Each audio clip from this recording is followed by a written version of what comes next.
Hi there, beautiful people. I'm out on the beach, one of my favourite places to be, with my little buoy who is just chilling out and looking at the sea.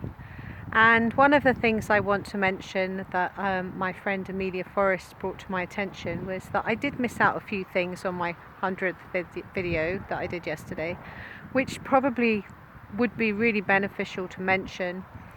And that is that despite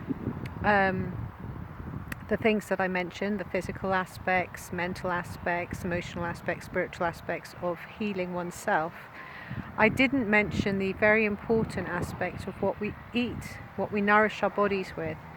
And whilst, some people say a little bit of what you fancy does you good, it really does depend on where your point of where you are currently right this second. Now, if you are one of these people that is super fit in the sense that you've been working out a lot, you've been eating a whole food plant-based diet, and every now and again you may fancy a little bit of something that other people would consider to be a little bit of a treat, then that's not going to do you too much harm. But there are people out there that are on the chemo circuit and the chemo circuit, and that's not what they're doing, because what they're doing is they're thinking a little bit of what they fancy does them good because they're undergoing such intensive and hardcore treatment.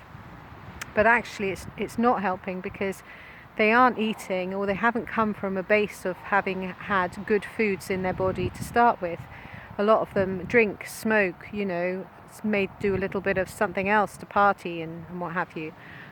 Eating ready meals out of the microwave and that sort of thing, and then you're in the actual chemo ward and you get this treat trolley come round, and you have certain drinks on there.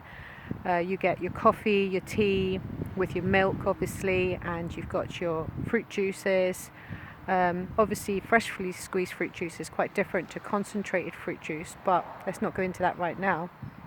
I mean, I sometimes have an apple juice off the treat trolley, but then you've got all the biscuits that go with that. And believe me, I know from first-hand experience that every now and again it's nice to have something sweet, because but also cancer cells also like those sweet things. So you do have to be mindful of sugar, and you have to be mindful about what you're putting in your body, because if you're feeling sick, if you've got dark bags under your eyes and you're undergoing chemo,